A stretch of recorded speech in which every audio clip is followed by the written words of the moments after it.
পয়সা দিয়ে কি ভালো রিভিউ কেনা যায়? আমার হিসাব মতো যদি ঠিকঠাক শপিং করতে জানা যায়, পৃথিবীতে সব কেনা যায়, শুধু শপিং মলটা জানতে হবে। এনি এন্টারপ্রেনার যারা চায় যে আজকের ডেটে I want to be entrepreneur, কি মাইন্ডসেট তাদের রাখা উচিত?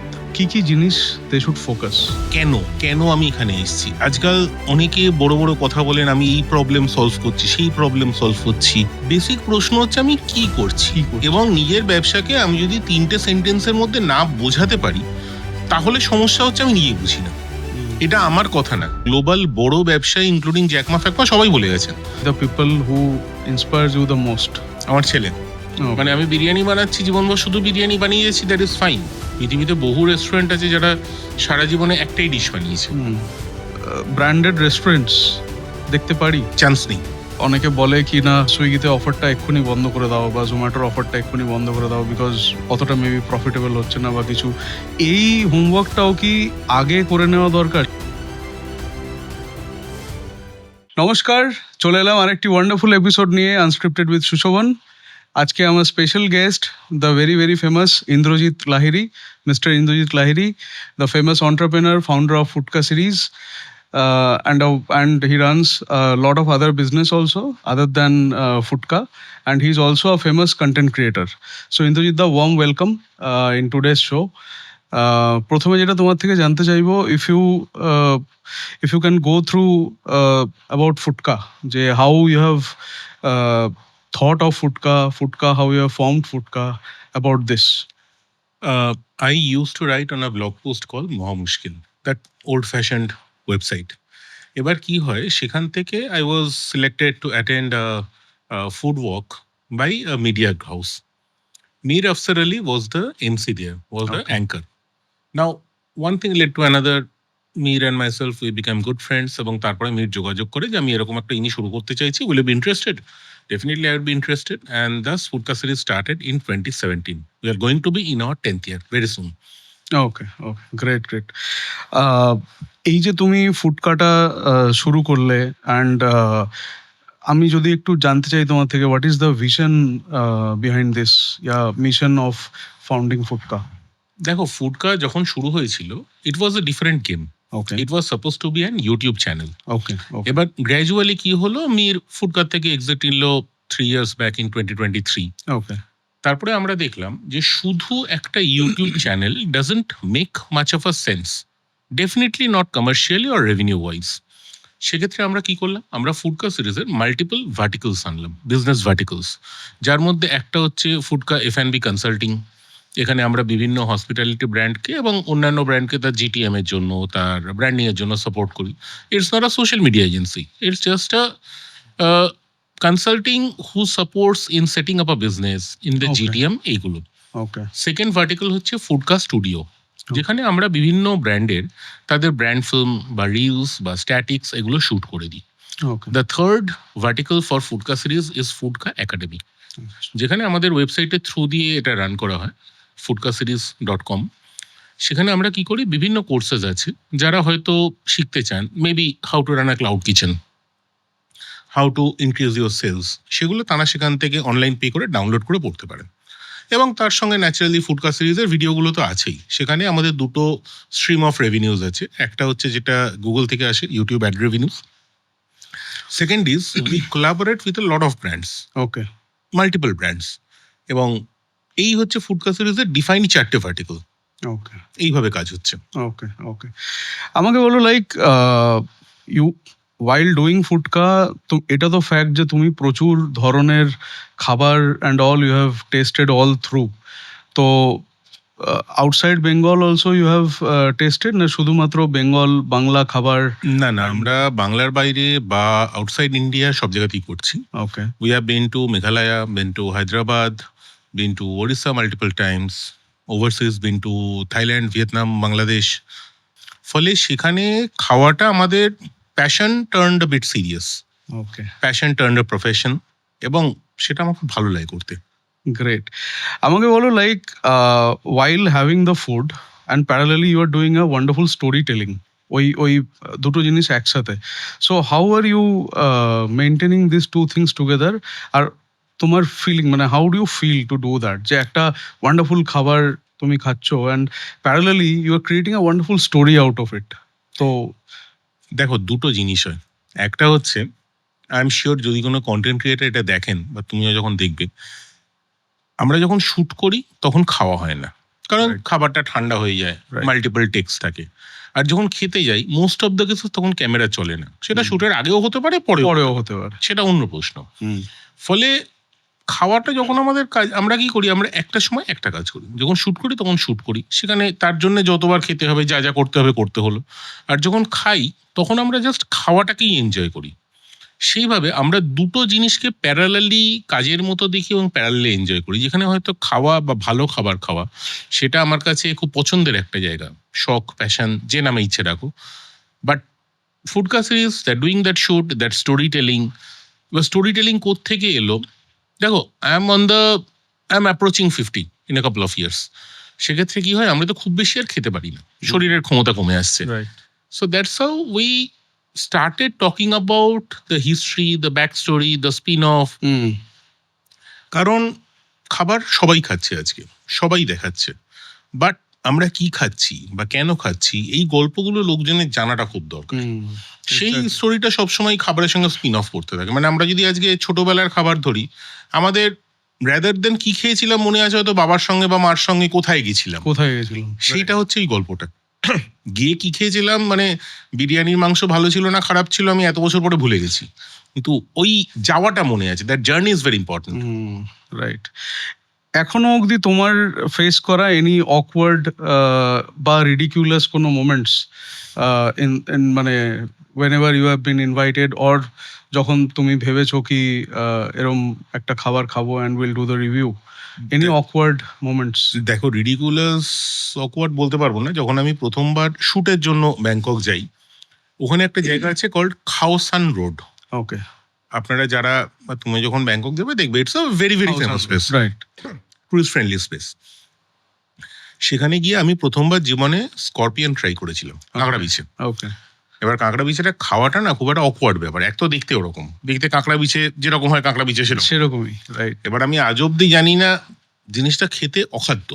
ওকে। আমি আজ অব্দি জানি না কাঁকড়া বিছেটা খেতে ওরকম না রান্নাটা বাজে, সেটা আমার কাছে আজও একটা রহস্য। তার আগে কখনো কাঁকড়া বিছে খাইনি, মানে জীবনে অনেক রকম মাংস খেয়েছি, আই এম শিওর পরেও কখনো খাবো না। বেশ কিছুদিন আমার এই ব্লকেজটা জীবনে থেকে যাবে।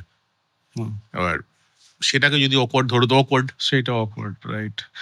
বাঙালি খাবার আর প্যারালালি এই যে তুমি এতগুলো জায়গাতে you have been already into so many places, so many countries in India, outside India, তো বাঙালি খাবারকে যদি একদিকে রাখি, প্যারালালি ওই মাপের আর কোন খাবার আসে, নাকি তুমি বাঙালি খাবারকে কিরকম রেটিং দেবে তোমার মতে? দেখো, আমি যদি বাঙালি খাবার বা তার থেকেও বেশি ভারতীয় খাবার ধরি, ভারতীয় খাবারের যে ফিনেস, যত রকম ভাগ আছে পৃথিবীতে, হয়তো আর 3-4টি কুইজিনই আছে যাদের অত রকম ভাগ আছে, যার মধ্যে একটা হচ্ছে চাইনিজ কুইজিন। চাইনিজ কারণ চীনারা, ভারতীয়রা এবং মিডল ইস্টার্নের কিছু দেশ, আমরা কয়েক হাজার বছর ধরে মশলাপাতি ট্রেডিং করে আসছি, গেমটা আমরা বুঝি ভালো। Unlike few of the countries like US or few other countries, যারা 100 বছর আগে আগুন জ্বালানো শিখে রান্না করা শিখছে, তাদের থেকে এই গেমটা আমরা বুঝি ভালো। এবার বাঙালি খাবারের কিছু টিপিক্যাল স্পেশালিটি আছে। We have a extremely defined course by course method. মানে কখনো কারুকে দেখবে না আগে মাটন খেয়ে তারপরে শুক্তো খেতে যাচ্ছে। You are heavily judged, right. মানে আমি খেতেই পারি সেটা কথা না, কিন্তু খানিক চাটনি খেলাম, তারপরে মাংস খেলাম, তারপরে শুক্তো খেলাম, নিয়ে আবার মাছের ঝোলে এলাম, এমন জীবনে খুব একটা হয় না, রাইট। ফ্রেঞ্চ কুইজিন বাদ দিলে গ্লোবাল খুব খুব কম কুইজিনে এতটা ডিফাইন্ড কোর্সেস আছে। ইনফ্যাক্ট ভারতেও আমি খুব একটা দেখিনি যাদের এতটা ডিফাইন। মানে নিয়ারেস্ট স্টেট যদি আমি ধরি ওড়িশা, সেখানে পকাল ভাত দিয়ে আমি আগে কষাটাও খেতে পারি, খট্টাটাও খেতে পারি, অন্য কিছুও খেতে পারি, ডালমাটাও খেতে পারি, কিন্তু অতটা ডিফাইন নয়। ফলে বাঙালি কুইজিন অনেক ক্ষেত্রে অনেক সুপিরিয়র গ্লোবালি বেশ কিছু কুইজিনের, আমরা সেটাকে মার্কেট করতে পারিনি, that's our problem. Cuisine wise it's pretty superior. আমি এবার এই প্রশ্নটাতেই আসছিলাম নেক্সট, যে এই যে ধরো বাঙালি খাবার cuisine wise one of the best, and আমরা being Bengalis we love our food, our traditional food এবং সব রকম ফুড। তো where is the problem, মানে হোয়াট ইজ গোয়িং রং? আমরা এখনো বাঙালি খাবারটাকে ওই লেভেলে মার্কেট কেন করতে পারছি না? মানে what are the root causes তোমার মতে? 2-3টে জিনিস আছে। এক হচ্ছে আমরা বাঙালিরা বেসিক মার্কেটিং এ বাজে। আমরা প্রোডাক্ট ডিফাইন করতে পারি, প্রোডাক্ট খুব ভালো বানাতে পারি, বাট মার্কেটিং করা ব্যাপারটাকে আমরা খুব লজ্জাজনক মনে করি।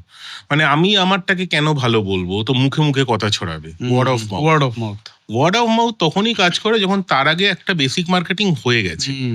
মানে আজকে বার্গার সিং না বার্গার কিং সেটা আমরা তখনই জানবো যখন তাদের অ্যাডস গুলো আমরা দুটোরই দেখেছি। তারপরে তার ভালো খারাপ ঠিক ভুল ব্লা ব্লা ব্লা পরে আসবে। 2 নম্বর, আমি যদি ঠিক এই মুহূর্তে ধরি, খাবার স্বাদের আগে আমরা চোখ দিয়ে সেটাকে দেখি, মানে চোখ দিয়ে খাই সহজ ভাষায়। যে খাবারটা দেখতে যত সুন্দর, যত photo friendly, social media friendly presentation, তত আমরা বা আমাদের একটু কম বয়সী যারা জেনজিরা তারা বেশি খান। বাঙালি খাবার ইজ অতটা কিন্তু ফটো ফ্রেন্ডলি নয়। আলটিমেটলি ধরো একটা তরকারি, সে বাটি চচ্চড়ি, বাটি চচ্চড়ি তো বাটি চচ্চড়ি, মানে সেটাকে ইনস্টাগ্রামেবল কি করা যায়? কিছু রেস্টুরেন্ট হয়তো করে, কিন্তু তাদের বাঙালিয়ানাটা হারিয়ে যায়। স্বাদটা থাকে ডেফিনেটলি, বাঙালিয়ানাটা হারিয়ে যায়। ফলে এটা একটা চিকেন এন্ড এগ স্টোরি। তবে সব শেষে আমরা যদি নিজেদেরটা নিজেরা মার্কেট না করি, পৃথিবীর অন্য কেউ এসেটাই করে দিয়ে যাবে না। ফলে এরকম একটা ফাইন টিউনড কুইজিন বা something with a lot of finesse, যে একটা মশলার আধিক্য নেই, প্রাবল্য নেই, অ্যান্ড ইটস এক্সট্রিমলি ডিফাইন্ড, তারপরে কি যাবে, সেটা আমার মনে হয় না আজও নিজের জায়গা পেয়েছে। আমার মনে হয় দিস ইজ দ্য রিজন এখনো অবধি বাঙালি খাবার মানে ওই জায়গাটা এখনো নিতে পারেনি। খুব শিগগিরই নেবে, যেভাবে এগোচ্ছে বেশ কিছু ব্র্যান্ডস যারা এগোচ্ছেন তারা নিয়ে নেবেন। দ্বিতীয়ত, বাঙালি খাবার এখনো অনেকটা হিউম্যান ডিপেন্ডেন্ট, মানে এসওপি ড্রিভেন নয়। আজকে আমরা যদি সাবওয়েতে যাই বা ম্যাকডোনাল্ডসে যাই, সেটা কেনিয়াতেই হোক আর পাটনাতেই হোক, ফুললি এসওপি ড্রিভেন। হ্যাঁ, মানে তারা সেটাই করবে এক্স্যাক্টলি। ভালো লাগুক খারাপ লাগুক যা ইচ্ছে হোক, বড় যেটুকু সস বেশি সস কম এই অবধি করবে। রাইট। কিন্তু সসটা খুব ডিফাইন্ড, কি যাবে সেইটা হয়তো বাঙালি খাবারে এখন অব্দি হয়নি। আমাকে বলো, এখনো অবধি সব থেকে ওয়ার্স্ট খাবার কি খেয়েছো? মানে সব থেকে ওয়ার্স্ট তোমার প্রচুর তার মধ্যে মানে সাম এক্সাম্পলস, অথচ you have to give a review out of it. এবার সেই রিভিউটা আমি আসবো না, honestly I don't have to give a review. Okay, কারণ আমরা ধরো যদি কোথাও সে কেউ আমাদের হায়ার করেছে ফর আ প্রমোশনাল শুট, গিয়ে দেখলাম খাবারটা জঘন্য, probably this will be the question. Correct. আমার অভিজ্ঞতায় এত বছর লেখায় বা ফুডকার সূত্রে আমি দেখিনি সে 5টা ডিশ আছে, 5টাই অখাদ্য এমন আমি খুব একটা দেখিনি। 3টে বাজে হয় 2টো ভালো হয়, 2টো বাজে হয় 3টে ভালো হয়। আমরা কি করি, আমরা যেগুলো ভালো সেগুলো নিয়ে কথা বলি, যেটা খারাপ সেটাই কাটিয়ে যাই, ভালোও বলি না খারাপও বলি না। ফলে ফুডকার অনেক ভিডিওতে আমরা অনেক কিছু দেয়, 20টা ডিশ দেখাই, কথা বলি হয়তো 2টো বা 3টে ডিশ নিয়ে। ফলে সব জায়গার সব খাবার যেমন খারাপ হয় না, সব খাবার অসম্ভব ভালোও হয় না, আমরা সেভাবে করি। এবার যদি দেখি কোথাও গড ফরবিড সব খারাপ, সেটা আমরা ওনারকে বলে দিই যে দেখুন আজকে তাহলে ব্যাপারটা ছেড়ে দিন, হয় আপনি ফ্রেশ বানিয়ে দিন, না হলে পরে কখনো দেখা যাবে। ওকে। আমাকে বলো, লাইক এই যে ফুড বিজনেস, যদি ধরো কেউ আজকের ডেটে অনেকে অ্যাসপায়ার করে যে I want two run a restaurant, I want two do a food business, তো এই ফুড বিজনেসটাকে করার জন্য বা ফুড বিজনেসটাকে লঞ্চ করার জন্য বা স্টার্ট করার জন্য what are the key things someone need to focus বা someone need to remember? Someone first needs to understand যে খাবারের ব্যবসাটা অত্যন্ত কঠিন। It's a very very very hard and deep pocket business. 2, আমি ভালো রান্না করতে পারি মানেই আমি খাবারের ব্যবসায় নামবো, এটা হচ্ছে প্রচন্ড ভুল ধারণা। আমি ভালো রান্না করতে পারি আর ব্যবসাটা ভালো নাম্বারস করতে পারি, মানে রাদার আমি ভালো রান্না করতে পারি আর রান্নাটা প্রচুর লোককে বেচতে পারি, দুটো আলাদা সাবজেক্ট, সম্পূর্ণ আলাদা। দ্বিতীয়ত, ব্যবসাটা একটা ব্যবসা, আমাকে এক্স টাকায় একটা জিনিস বানাতে হবে, এক্স প্লাস ওয়াইতে সেটাকে বিক্রি করতে হবে, এই হচ্ছে বেসিক ব্যাপার। সেটা কাপড় হোক, সাবান হোক, খাবার হোক, যা ইচ্ছে হতে পারে। কেউ যদি এই এক্সেলটা না করে তাহলে খুব ডিফিকাল্ট। মানে আমার ধরে একটি F&B ভেঞ্চার আছে, একটা institutional cloud kitchen, eastern staple. ফলে ধরতে পারো আমি টেবিলের দুটো দিকই দেখছি। ওকে, আমি খাবার ভালো বানাই আর ডেইলি একটা ইনস্টিটিউশনাল ক্লাউড কিচেনে আমি 2000 লোককে খাওয়াই উইথ এসওপি ড্রিভেন মডেল, দুটো সম্পূর্ণ আলাদা, দুটোর মধ্যে কোনো মিল নেই। ফলে কেউ যদি আসতে চান খাবারের ব্যবসায়, আমার প্রথম পরামর্শ আপনি আগে ডিসাইড করুন আপনি জীবনে কতটা সময় দেবেন। কারণ খাবারের ব্যবসায় বা যে কোনো হসপিটালিটি ব্যবসায় আসা মানে হচ্ছে আপনার জীবনে ছুটির দিনগুলো ছুটি থাকবে না, যে কোনো ফেস্টিভে আপনার সব থেকে বেশি হার্ডলস টাফ টাইমস চলবে, সেগুলো আপনি করতে পারবেন কিনা, মানে দ্যাট ওইগুলো হচ্ছে স্যাক্রিফাইস, ওটা আপনাকে করতে হবে, দ্যাটস ইট, কোনো কথা নেই। দ্বিতীয়ত ফুডকা কনসাল্টিং হোক, যে কোনো কনসালটেন্টকে হায়ার করুন, সে হয়তো জীবনে 100 টাকা নেবে, 400 টাকা বাঁচিয়ে দেবে বা 400 টাকার বেশি রেভিনিউ এনে দেবে। কারেক্ট। যদি নিজে এক্সেলে খুব ক্লিয়ার না হন যে আমি কি করতে চাই, এই আমার কষ্ট, এই আমার সময়, এই আমি করতে চাই, নিজে হাত না পাকানোই ভালো। এটাই বক্তব্য। ওকে, মানে expert advice is always recommended. মানে আমি তো মানে শরীর খারাপ হলে গুগল দেখে বা চ্যাট জিপিটি থেকে ওষুধ খাই না, তাহলে ব্যবসায়ী বা কেন করবো? এক্স্যাক্টলি, এই হচ্ছে ধরো এই যে অনেক রেস্টুরেন্ট আমি দেখেছি কলকাতায়, বা ধরো কলকাতার বাইরেও যে রেস্টুরেন্টগুলো ওপেন হয়েছে, অনেক সময় আমি দেখেছি শাটডাউন হয়ে গেছে, লাইক চালাতে পারছে না। বাট আমরা যারা ধরো নর্মাল, মানে অডিয়েন্স বলবো না, মানে নর্মাল ধরো যারা কনজিউম খেতে ভালোবাসি, যারা খেতে ভালোবাসি, যারা গিয়ে খাচ্ছি অ্যান্ড হয়তো ওই রেস্টুরেন্টটা খুব প্রেফার করতাম যে খাবারটা ভালো ছিল, তো আমরা ফিগার আউট করতে পারি না যে রেস্টুরেন্টটা তো আমার অনুযায়ী তো ভালোই চলতো, যখনও যেতাম ভালোই ফুটফল, ভালো এভরিথিং, বাট রেস্টুরেন্টটা বন্ধ হয়ে গেল। তো এই যে ধরো রেস্টুরেন্টটা বন্ধ হলো, এই রেস্টুরেন্টটা কি মেজরলি বিকজ অফ মানে food, there is a issue with the food, নাকি there is a issue, there is, মানে আমি ইন জেনারেল তোমার থেকে জানতে চাইছি যে there is a issue with the economic system of the restaurant? আমার বিশ্বাস বেশিরভাগ যে রেস্টুরেন্ট বন্ধ হয়, খাবার ভালো খারাপের থেকে বড় হচ্ছে তার সিস্টেম পিছনে ব্যাকএন্ডে কি আছে। ওকে, খাবার ঠিক সময় আসছে কিনা, ঠিক কোয়ালিটি আসছে কিনা, ঠিক দাম হচ্ছে কিনা, কাস্টমার বা গেস্ট, হসপিটালিটি ইন্ডাস্ট্রিতে গেস্ট বলা হয়, কাস্টমার বলা হয় না, ডিপেন্ড করছে আমরা মাসে কতদিন যাচ্ছি। ওকে, বা আমি যদি প্রথম দিন যাই, আমি আমার থার্ড বার সেখানে যাচ্ছি কিনা, কি ফ্রিকোয়েন্সিতে যাচ্ছি। আমি গেলামই বছরে 2 বার, গিয়ে বললাম ও বাবা আমি তো ভীষণ খেতাম, তাহলে জীবনে একটা সমস্যা আছে, রাইট। কিন্তু অনেক জায়গা আছে যেখানে হয়তো আমি সপ্তাহে 2 দিন যাচ্ছি, তখন সেটা বলতে পারি।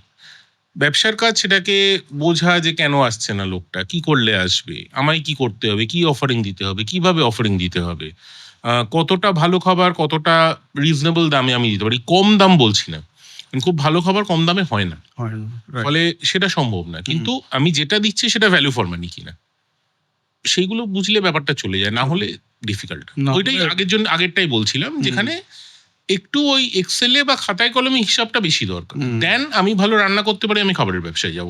হোমওয়ার্কটা পুরোটা করে তারপরে আসাটা একদম। আমরা এখন দেখি কি there are different food fairs, food festivals, ভীষণ চলছে, মানে তো তুমি অ্যাজ অ্যান এক্সপার্ট, তোমার কি লাগে যে এই ধরনের যে ফুড ফেস্টিভ্যাল ও ফুড ফেয়ার গুলো হয়, এগুলো অ্যাকচুয়ালি হেল্প করে টু মানে the guests to taste new foods, are also for the restaurant owners, যে একটা দেখার জন্য যে কোন ধরনের টেস্ট বা কোন ধরনের ফ্লেভারটা গেস্টরা পছন্দ করছে, ইজ ইট রিকোয়ার্ড, নাকি এটা না হলেও food business would have been মানে উইন গেম? দেখো, আমার হিসাবে খাবারের ব্যবসা যবে থেকে ফুড ফেয়ার হচ্ছে তার 100 বছর আগের থেকে চলছে, রাইট। ফলে চলছিল তো বটেই। ফুড ফেয়ার গুলো হয়ে যেটা হচ্ছে, খাবারের ব্যবসায়ীরা অনেক ক্ষেত্রে প্রথম নতুন ব্যবসায়ীরা বুঝে যাচ্ছেন আমি পারবো কি পারবো না। মানে আমার সামনে 20 জন লোক দাঁড়িয়ে একটাই খাবার অর্ডার করলে আমি সেটা দিতে পারবো না, রাইট, প্রচন্ড ভাবে দরকার। এবং মানুষের কাছেও, অনেক মানুষের কাছে ব্র্যান্ডটা পৌঁছচ্ছে। আজকে একটা ফুড ফেয়ারে যদি সে 10টা কাবাবের দোকান থাকে, বা 10টা বিরিয়ানির দোকান, বা 10টা মিষ্টির দোকান থাকে, এবং আমি যদি দেখি যে একটা দোকানে খুব ভালো খাবার, ন্যাচারালি আমি পরের বার খাবারের সময় সেটাই কনসিডার করবো, রাইট। ফলে এইটা বোঝাটা হয়তো এই ফুড ফেয়ার গুলো বা ফুড ফেস্টিভ্যাল গুলো এনে দিচ্ছে। প্লাস একসঙ্গে অনেক রকম খাবারের ব্যাপার, অনেক রকম খাবারের ব্যবস্থা, আমি এক জায়গা থেকে স্টার্টার, এক জায়গা থেকে মেন কোর্স, এক জায়গা থেকে মিষ্টি, এইসব খেলাম। ব্যবসায়ীদের ক্ষেত্রে বোঝা আমায় দিয়ে হবে কি হবে না, হলে কিভাবে হবে, না হলে কেন হচ্ছে না, রাইট। আমি দেখেছি, মানে লাইক আজকাল অনেকেই এই যে so called food blogging, under double quotes food blogging, অনেকেই দেখি কোথাও রেস্টুরেন্টে খেতে যাচ্ছে, খাবার ভালো লাগছে, they started to do a review. তো এই যে মানে what is the science behind food blogging, মানে তুমি যদি একটু সবাইদের বলো যে ফুড ব্লগিং করার জন্য কি ধরনের প্রিপারেশনস বা কি ধরনের সায়েন্স কাজ করে এটার পেছনে, এইটা যদি তুমি একটু এক্সপ্লেন করো, মানে for the new Bloggers or maybe যারা অ্যাসপায়ার করে to become a food blogger. আমার ক্ষেত্রে তার আগে বোধহয় জানা দরকার তারা কেন এটা করতে চাইছে। 3-4টে কারণ হতে পারে। 1, আমি ফেমাস হতে চাই, পপুলার হতে চাই। 2, আমি ফ্রিতে খেতে চাই। 3, আমি টাকা রোজগার করতে চাই। 4, আমি সিরিয়াসলি আমার এই জায়গাটাকে ডকুমেন্ট করতে চাই। আরও থাকতে পারে, আমার হিসাবে এই 4টেই এই আছে। চারটে। আমি যদি সেটাই ক্লিয়ার থাকি তাহলে আমার পক্ষে অনেক সহজ। আজকে আমি যদি পপুলার হতে চাই, আমি ভীষণ ভালো একটা জায়গায় গিয়ে সেটাকে রোস্ট করে দিলাম without any proper reason, famous হয়ে যাব। উল্টোপাল্টা জিনিস খেয়ে উল্টোপাল্টা রিভিউ দিলাম, ফেমাস হয়ে যাব। আমি যদি মনে করি আমি ফ্রিতে খাবো, তো যে কোনো জায়গায় আমি হয়তো পিং করলাম, আমার মোটামুটি ফলোয়ার আছে, তারা বললে আসুন দাদা ফ্রিতে খেয়ে যান। ফ্রিতে খেয়ে যান। এবার নাথিং ইজ ফ্রি। কারেক্ট। আমার এসে 2000 টাকা ফ্রিতে খাওয়াচ্ছে, আমি তাকে 10,000 টাকার প্রমোশন ফ্রিতে করে দিচ্ছি। So nothing is free. Nothing is free, correct. There is no free lunch in life. 3 number, আমি এটার থেকে টাকা রোজগার করতে চাই। Fair enough. আমি কারোকে বললাম ভাই আমি তোমার এই ডেলিভারি বল দেবো, এই টাকা নেবো। এবার সে হয় রাজি হলো, না নেগোশিয়েট করলো, না কিছু একটা হলো। 4 নম্বর হচ্ছে আমি সময়টাকে ডকুমেন্ট করতে চাই। যে আজকে থেকে 20 বছর পরে, ধরো এখনই যদি কেউ জানতে চায় আজ থেকে 10 বছর আগে কি হতো, আমি তাকে বললো হয় আপনি দাদা ফুডকার ওগুলো দেখুন, নয় আপনি মহামুশকিল ব্লগটা পড়ুন, আপনি দেখে নেবেন। হতে পারে এই সবকটার একটা কম্বিনেশন। ফলে ফুড ব্লগারদের প্রথম ডিফাইন করা উচিত why are they going for it. তারপরে বাকি সবকিছু, মানে প্রথমেই ক্যামেরা কিনতে হবে, মাইক কিনতে হবে, কেউ মাথার দিব্যি দেয়। সেটাই সেটাই। সে মোবাইল দিয়ে আজকাল মোটামুটি একটা পদের মোবাইল সবাই ইউজ করে। So they always can start with it and then go ahead. যেরম যেরম টাকা এলো সে সেরম ইনভেস্ট করলো। রাইট। প্রথমেই তাকে একটা ভীষণ ল্যাভিশ সেট আপ সবকিছু করার দরকার নেই। তো এটা ওই উত্তরটা খুব দরকার, যে কেন ওয়াই। আই থিঙ্ক সবার কাছে এটা ক্লিয়ার যে ফুড ব্লগিং করতে গেলে কেন, ওয়াইটা আগে খোঁজা দরকার, তারপর হাউ। প্রথমে ওয়াই, তারপর হাউ। This is important. আমাকে বলো, আদার দ্যান ফুডকা তুমি আরো দুটো তিনটে বিজনেস ইউ আর ডুইং, দুটো তিনটে ভেঞ্চার ইউ আর ডুইং, সেইগুলোর ব্যাপারে যদি একটু এক্সপ্লেন করো। আমার দ্বিতীয় যেটা ব্যবসা সেটা হচ্ছে একটা ইন্ডাস্ট্রিয়াল বা B2B ক্লাউড কিচেন। আচ্ছা। B2B food delivery service. সেখানে আমরা বিভিন্ন অফিস, SEZ, একাডেমিক ইনস্টিটিউশন, তাদের ক্যাফেটেরিয়া চালাই বা তাদের খাবার দাবার ডেলিভার করি। ওকে। এবং আরেকজন আমার পার্টনার আছেন, তিনি শুরু করেছিলেন, আমি অনেক পরে জয়েন করি। Okay. I was the co-founder, but rather I am the co-founder. এবার সেখানে আমরা মোটামুটি এই মুহূর্তে প্রায় 2,000 থেকে 2,500 লোকের খাবার ডেইলি সার্ভ করছি। আমাদের নিজস্ব কিচেন আছে, ডেলিভারি ফ্লিট আছে, আমরা সেখান থেকে সার্ভ করছি। This is fully for the corporates. Fully for the corporates, মানে এখন অবধি corporates and events, I should say bulk delivery. Bulk delivery. কারণ বাড়ি 30 জন লাগে, ডেফিনেটলি ইয়েস। এবার যদি 1-2 জনের লাগে, আমরা এই মুহূর্তে আমাদের যে স্কিল সেট সেটা হয়তো তার জন্য ফিট করছে না। অন্যগুলোর জন্য ডেফিনেটলি ইয়েস। আমাদের টিম আছে প্রায় 45-50 জনের একটা টিম আছে, যারা এটার পিছনে দিবারাত্র কাজ করছেন। তৃতীয় ব্যবসাটা হচ্ছে আমার যেটা সব থেকে পুরোনো ব্যবসা, আমি যেটা চাকরি ছেড়ে যেটা শুরু করি। আমি তোমাকে জাস্ট একটু পজ করছি এখানে। এই সেকেন্ড যে বিজনেসটা, কেউ যদি এইটা বুক করতে চায় ফর ইভেন্টস বুকিং বা ফর, আমি লিংক, মেল আইডি সব দিয়ে দিচ্ছি। লিংক, মেল আইডি সব দেওয়া, সেগুলোতে প্লিজ লেট আস কানেক্ট। আমাদের টিম থেকে কেউ যোগাযোগ করে নেবেন, যদি কমেন্ট করেন যোগাযোগ। Fine, absolutely. তোমার থার্ড। আমার 3 নম্বর বা রাদার প্রথম, মানে আমি চাকরি ছেড়ে আমি একটা US বেসড কোম্পানিতে কাজ করতাম, হিউলেট প্যাকার্ড। মানে আমি হার্ডওয়্যার দেখতাম। তো আমরা তাদেরই রোল আউট সার্ভিসেস বা IT ম্যানেজ সার্ভিসটা প্রোভাইড করি। এবং আমরা হিউলেট প্যাকার্ডের আজকের দিনে সেলস পার্টনার। পিকল সলিউশনস, সেটা আমার সব থেকে পুরনো। তারপরে ফুডকা শুরু হয়, তারপরে ইস্টার্ন স্টেপল শুরু হয়। ওকে। এই 3টি কাজ আমি মোটামুটি চালাই। ওকে। এবার একটুখানি আমি একটু গোড়ার দিকে যাই। লাইক ফর এক্সাম্পল, তুমি একজন ফুল টাইম কর্পোরেট ছিলে, ইউ আর ইন HP। এইবার ফুল টাইম কর্পোরেট থেকে এই যে এন্টারপ্রেনারশিপের যে মাইন্ডসেটটা, এটা কি তোমার গোড়া থেকে ছিল, নাকি সামথিং ট্রিগার্ড ইউ যে না, এনাফ অফ মানে 8 ঘন্টা 9 ঘন্টা কাজ, now let's do something of my own? দুটো জিনিস। একটা হচ্ছে আমাদের সময় মাঝ বয়সে না একটা পোকা কামড়ায়, এবার আমি নিজে কিছু একটা শুরু করব। আমার সেই পোকাটা একটু সিরিয়াসলি কামড়ে ফেলেছিল। 2 নম্বর, আমি যখন চাকরি ছাড়ি, আমার ছেলের তখন 1-1.5 বছর বয়স। ওকে। তো আমার যে চাকরিটা ছিল, it was a very very good company, আমার কিচ্ছু বলার নেই। এবং চাকরি ছাড়ার পরে আমি তাদেরই পার্টনার হিসাবে জয়েন করি। Okay. So they supported me a lot. কিন্তু সমস্যাটা হতো, আমার সপ্তাহে 4 থেকে 5 দিন ট্রাভেল থাকতো। আচ্ছা, মানে আমি যখন মর্নিং ফ্লাইট ধরতে যেতাম ছেলে ঘুমোচ্ছে, যখন রাতে ফিরতাম তখনও ছেলে ঘুমোচ্ছে, বা হয়তো পরের দিন রাতে ফিরলাম তখনও ছেলে ঘুমোচ্ছে, মানে আমি ওকে হরাইজন্টালি বাড়তে দেখতাম। হুম, তো সেই সময়টা ছেড়ে দিয়ে এবং তার সঙ্গে পোকাটা সেই সময় কামড়ে ওঠে, ফলে one thing led to another. one thing led to another. Great.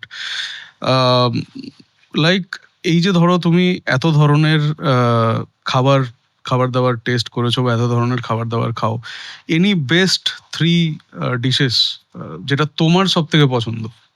Mutton biryani, একটা ভালো মাছের ঝোল ভাত, আর maybe what should I say, ভালো ক্র্যাব ক্লথ সুশি। তিনটে ওকে, সুশি আমার খুব পছন্দের খাবার। প্রথম দুটো তো আমার মনে হয় বাড়িতে আরামসে বানানো যাবে, বিরিয়ানিটা বাড়িতে হয় না, বিরিয়ানিটা সেভাবে হবে না বাড়িতে, ওটা হয়, বাট ওটা হিন্দুদের হাতে বিরিয়ানি খুব একটা হয় না। Sorry to sound politically incorrect, কিন্তু আমি খুব একটা দেখিনি। যেমন আমার মুসলিম বন্ধু বান্ধবরা মাছের ঝোল কোনো কালেই বানাতে পারেননি, তেমনি আমরা কোনো কালেই বিরিয়ানি বানাতে পারিনি। সেই এটা ফ্যাক্ট। কিন্তু মাছের ঝোলটা বাঙালিরা, কারণ আমরা ওটা খেয়ে বড় ওটা হয়েছি, খেয়ে বড় আমরা হয়েছি। মাছের ঝোল চচ্চড়ি খেয়ে বড় হয়েছে, আমাদের রক্তে আছে। তেমনি আমার যে মুসলিম বন্ধুরা, তারা বিরিয়ানি, গ্রেভি ডিশ, মাংসগুলো খেয়ে বড় হয়েছেন, হুম এটাকে কখনো মুছা যায় না। হুম। আচ্ছা ধরো এই যে এখন যে অনলাইন, এখন না মানে it's been more than I think 5-6 years যে আমরা বিভিন্ন অনলাইন প্ল্যাটফর্মের মাধ্যমে আমরা খাবার আনাই। একদম। তো যখন কেউ একটা ক্লাউড কিচেন স্টার্ট করছে, মানে is it absolutely important for them to connect with this online platform so that they can deliver, নাকি তাদের অন্য কোনো প্রসিডিওরের মাধ্যমে they should connect with the people বেচার জন্য খাবারটা? দেখো, শুরুর দিকে ইটস অলমোস্ট ম্যান্ডেটারি। মানে আজকে মার্কেটে একটা ভারতবর্ষে অন্তত ডুওপলি চলে, দুটি ব্র্যান্ড আছে, তাদের মধ্যেই করতে হবে। Correct. আমি 3 নম্বরে যেতেই পারি, শ্যাডো ফক্স বা অন্য কারোকে দিয়ে নিজে ডেলিভারি করাতেই পারি, নিজস্ব ডেলিভারি ফ্লিট রাখতেই পারি, কিন্তু কনজিউমার সাইকি এমন জায়গায় এসে গেছে যে আমি খুলতে গেলে জোম্যাটো আর সুইগি খুঁজি। ওইটাই খুঁজি। মানে অনেস্টলি আমার ছেলে ডমিনোজের পিৎজা খুব পছন্দ করে, আমি জানি ডমিনোজ অ্যাপে অফার দেয়, তো আমি জ্ঞানত ডমিনোজের অ্যাপটা ডাউনলোডও করিনি, জোম্যাটো বা সুইগি দিয়েই অর্ডার করি ডমিনোজের টিমই খাবারটা ডেলিভার করি, ডমিনোজের অ্যাপ আমি ডাউনলোড করিনি। ফলে সেটা তো যেতে হবে, এবং সেই কতটা পার্সেন্টেজ, কতটা কস্ট হিট, সেটা আমার বাজেটিং এ রাখতে হবে। তো এইটা মানে অ্যাজ অ্যান এক্সপার্ট, এই যে ধরো আমি অনেক জায়গায় দেখেছি লাইক অনেকে বলে কি না সুইগিতে অফারটা এক্ষুনি বন্ধ করে দাও বা জোম্যাটোর অফারটা এক্ষুনি বন্ধ করে দাও, বিকজ ইয়ে হচ্ছে না, মানে অতটা মেবি প্রফিটেবল হচ্ছে না বা কিছু। এই হোমওয়ার্কটাও কি আগে করে নেওয়া দরকার? এটা আগেই করতে হবে। আমার খাবারের দাম যদি 100 টাকা হয় এবং সুইগির কমিশন যদি 35 টাকা হয়, আমায় খাবারের দাম সুইগিতে অনবোর্ড হবেই 135 টাকায়। ওকে, না হলে কিন্তু 100 থেকে 35 টাকা চলে গেল, আমি পেলাম 65 টাকা। 65 টাকা। এবার তার মধ্যেও তো আই হ্যাভ টু রান তার মধ্যে ডিসকাউন্ট কিছু একখানা করতে হবে। রাইট। ফলে আইডিয়ালি আমি ডিসকাউন্টেই হয়তো নিজে হিটটা নিলাম 20%, মানে 100টা 80 হলো, 65-র ওপর 20 গিয়ে সেটা 45 হলো না। এই ম্যাথসটা থেকে আগে করতে হবে। ওকে ওকে, গ্রেট। এই যে ধরো তোমার সেকেন্ড যে ভেঞ্চারটা তুমি বললে লাইক এই যে কর্পোরেট বা বাল্ক বা B2B যেটা এইটা এনি প্ল্যানস টু মানে take it in the next level, like corporate বাদ দিয়ে? মানে we have got a preseed round, funding হয়ে গেছে, and we are in the process of taking it beyond Bengal. Wow. খুব শিগগিরই হয়তো আমরা যাব, তবে এক্ষুনি কিছু জিনিসপত্রে কাজ চলছে, সেটা হলে আমরা এটা বলতে পারবো। হ্যাঁ, এই মুহূর্তে দেখো, বেশি ব্যবসা সবাই চাই, আমরা চাইছি যত বেশি লোককে খাওয়ানো যায়, যত বেশি সংখ্যক লোকের কাছে স্টেপল খাবারটা পৌঁছে দেওয়া যায়। আজকে আমি রোজ রোজ বিরিয়ানি খাবো না, কিন্তু রোজ মাছের ঝোল ভাত হলে আমি খাবো, বা রোজ কারি চাউল হলে আমি খাবো। ফলে এটা আমি চাইছি যত বেশি সংখ্যক লোকের কাছে পৌঁছতে, বা আমরা চাইছি, এবার সেটা যেরকম যা হবে দেখা যাক। Okay, great. Fast food versus traditional food? Mix up of both, দুটোই দরকার। দুটোই মানে আমার খুব তাড়াতাড়ি খেতে হলে রোল চাই, সময় নিয়ে খেতে হলে মাছের ঝোল ভাত চাই। ওকে, সো দুটোতেই আই থিঙ্ক মানে whoever is in the business they should focus in both, কিংবা তাকে যে কোনো একটায় আর কি স্পেশালাইজ করতে হবে। মানে আমি বিরিয়ানি বানাচ্ছি জীবনভর, শুধু বিরিয়ানি বানিয়েছি, দ্যাট ইজ ফাইন, পৃথিবীতে বহু রেস্টুরেন্ট আছে যারা সারা জীবনে একটাই ডিশ বানিয়েছে, দ্যাট ইজ ওকে, কিন্তু সেই কলটা নিতে হবে কোথাও একটা। আমরা ফুডকা ব্র্যান্ডেড রেস্টুরেন্টস দেখতে পারি? চান্স নেই, যেহেতু আমার অলরেডি একটা ভেঞ্চার আছে that is backed by Foodka consulting. ফলে ফুডকা ব্র্যান্ডেড রেস্টুরেন্টস আমি নেই, রেস্টুরেন্টস আমি খাওয়া অবধি ঠিক আছে, অন্তত এক্ষুনি কোনো প্ল্যান নেই। এবার ভবিষ্যতে তো ভগবানও জানে না কি হবে, ভবিষ্যতে এক্ষুনি কোনো প্ল্যান নেই। তোমার লাইফে ইন্সপিরেশন মানে the person or maybe the people who inspires you the most? আমার ছেলে, মানে হচ্ছে ওর থেকে আমি এত কিছু শিখি, কি করে যে কোনো কথা বলা যায়, কি করে যেটা চাই। এখন 10-এ পড়ে, কিছুই করে না বেসিক্যালি, পড়াশোনা করে তাও ওটা করে না, যাকে ও মোটামুটি আমার বেস্ট ফ্রেন্ড। এবং ছোটর থেকে আমি বাচ্চাদের সঙ্গে আমার কথা বলতে খুব ভালো লাগে, গল্প করতে, কারণ অনেক বেশি বড়দের থেকে নন প্রিটেনশিয়াস আর মন খুলে কথা বলে।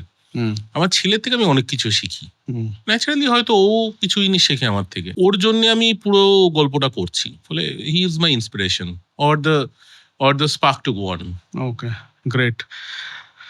লাস্ট একটা জিনিস জানতে চাইবো তোমার থেকে, like maybe in a very short ইয়েতে, not for food but any entrepreneur যারা চায় যে আজকের ডেটে I want to be entrepreneur, কি মাইন্ডসেট তাদের রাখা উচিত আর কি কি জিনিস দে শুড ফোকাস?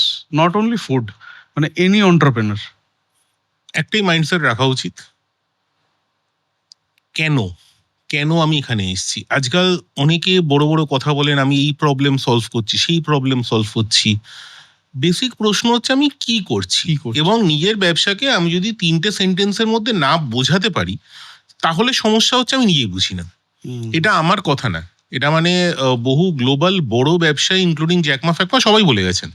আজকে অ্যামাজনে একটা ওই 2 পিৎজা রুল আছে, যে কোনো মিটিং যদি এত বড় টিমে করতে হয় যে 2টো পিৎজা সবাইকে খাওয়াতে পারছে না, কম পড়ছে, তার মানে সেই টিমটাকে ছাড়তে হবে।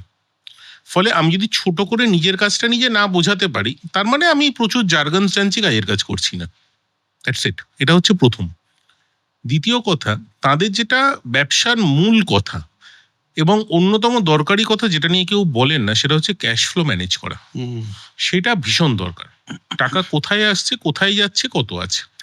মানে আমি ব্যবসা করছি টাকার কথা বলছি না, এর মতো অক্সিমোরন ডায়লগ আর জীবনে হয় না। ওসব বাকি সব ঠিক আছে। আজকে রেড ক্রসও যথেষ্ট ভালো ক্যাশ ফ্লো ম্যানেজ করে বলেই সে রেড ক্রস। ফলে সেটা আমার মনে হয় খুব দরকার। গ্রেট। আর একটা জিনিস লাস্ট, পয়সা দিয়ে কি ভালো রিভিউ কেনা যায়? What do you think? আমার হিসাব মতো যদি ঠিকঠাক শপিং করতে জানা যায়, পৃথিবীতে সব কেনা যায়, শুধু শপিং মলটা জানতে হবে।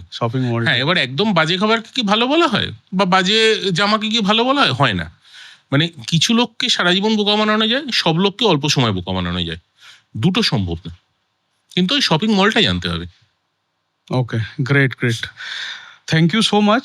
তুমি আজকে এলে, আজকে you have shared lot of insights about food, a lot of insights about business, about entrepreneurship, and I'm really honored to thank you in my show. Thanks for having us. And সবাইরা please follow করবেন Foodka and Indrajit দাকে in all his social media handles. ফুডকার সমস্ত হ্যান্ডেলগুলোতে bulk booking and all details will be shared. আর যাদেরও consulting দরকার, whoever want to come into the business, food business, want to set up a restaurant, need help, need mentorship, need consultation, he is the person. So all details will be shared. Thank you so much. Thank you. এরকম আরো নতুন মজার podcast interviews দেখার জন্য subscribe করুন সুশোভন সরকার official YouTube channel.